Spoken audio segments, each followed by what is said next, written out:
Vamos a hablar ya de la economía aquí en esta noche en France 24. Para ello me acompaña un día más Juan Pablo Lucumí. Bienvenido. Aquí estamos para hablar de números, Rodrigo. Bueno, de números en concreto que llegan desde Asia, ¿no? Porque Vladimir Putin y Xi Jinping pretenden crear un gasoducto desde Rusia hasta China. ¿Desde qué parte? Porque comparten buena parte de frontera. Revisémoslo, porque de realizarse este sería el segundo de su especie luego del Power of Siberia que está en operaciones.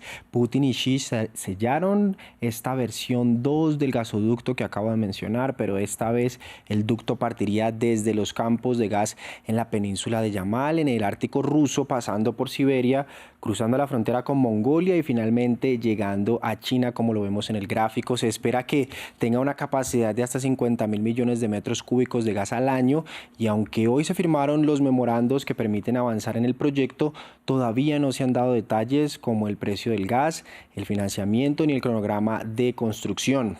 El avance del proyecto se da bajo el contexto de pérdidas de ventas de Moscú a Europa, luego de que los europeos decidieran ir cerrando el grifo de Rusia como represalia por su ofensiva a Ucrania. Europa se ha propuesto eliminar por completo las importaciones de gas ruso para 2027.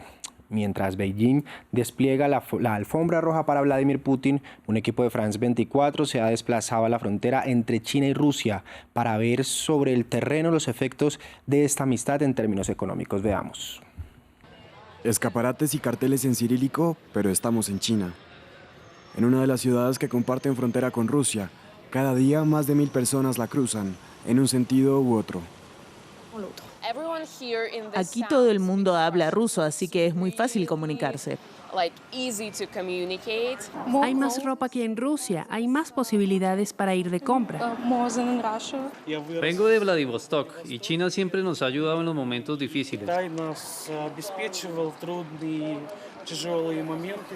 Situada al noreste de China, en los confines de una de las provincias más pobres del país, Zhufenhen era antes una ciudad olvidada. Hoy, gracias al desarrollo de los intercambios entre China y Rusia, las oportunidades comerciales florecen. Es el caso de esta empresa china que posee los derechos de explotación de 870.000 hectáreas de bosques rusos.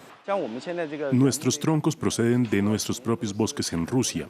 Durante el proceso de producción se transforman en tablas, luego en madera aserrada y finalmente se secan. Luego se transportan a China y se envían a nuestra planta de transformación para producir lamas de suelo. Cada mes se producen más de 150.000 metros cuadrados de madera, que luego se venden en China o en el extranjero. Las exportaciones se destinan principalmente a Europa y Estados Unidos, por lo tanto, los aranceles estadounidenses y las sanciones de la Unión Europea nos afectan. En general, nuestros pedidos han disminuido.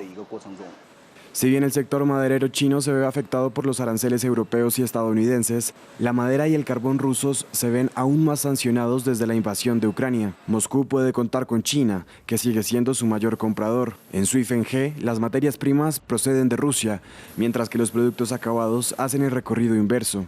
El año pasado, el comercio entre los dos vecinos alcanzó un récord de 210.000 millones de euros. Las sanciones occidentales y la ralentización económica han frenado el comercio, lo cual no impide que Beijing siga siendo el pilar económico de Moscú, mientras continúa la guerra en Ucrania. Bueno, Juan Pablo, pues avanzan esas relaciones entre Rusia y Moscú, pero vamos a cambiar de tema completamente. Tenemos que hablar del gigante tecnológico Alphabet, quien recibió respuesta de un juez sobre su caso de monopolio. Así es, un juez federal rechazó la demanda del gobierno estadounidense que señalaba a Alphabet, casa matriz de Google, de utilizar su navegador Chrome como un monopolio al estar como buscador predeterminado en sistemas operativos de Apple y Samsung. Bajo este acuerdo, Google paga a Apple millones de dólares anuales por un lugar privilegiado en el iPhone, haciéndose con gran parte del mercado y dando poco espacio a la competencia. Esta noticia a favor de Google llevó a Alphabet al terreno positivo en la bolsa, subiendo casi un 7% en las operaciones después del cierre, después del campanazo. Justo antes de que esto pasara al cierre de Wall Street, los tres principales indicadores se pintaron de rojo, un día de pérdidas para la bolsa de Nueva York, pero por debajo del 1%. Bueno, pues interesante también lo que llega desde allí. Vamos a cerrar aquí en Colombia porque el presidente Gustavo Petro pues ha anunciado una nueva reforma tributaria. El gobierno izquierdista ya la radicó ante el Congreso y con esta propuesta que reacomoda la recaudación tributaria o de impuestos pretende recaudar unos 6.500 millones de dólares para el presupuesto de gastos de 2026. Este nuevo proyecto de ley de financiación se centra en los aumentos de impuestos a los juegos de azar online, combustibles, las actividades comerciales de iglesias, licores, hospedajes para no residentes de Colombia y a los autos híbridos.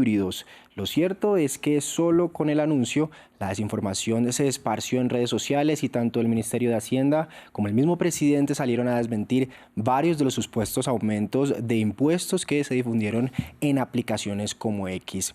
Allí en Colombia la bolsa retrocedió 0,7%, mientras los indicadores de Chile y Perú avanzaron levemente.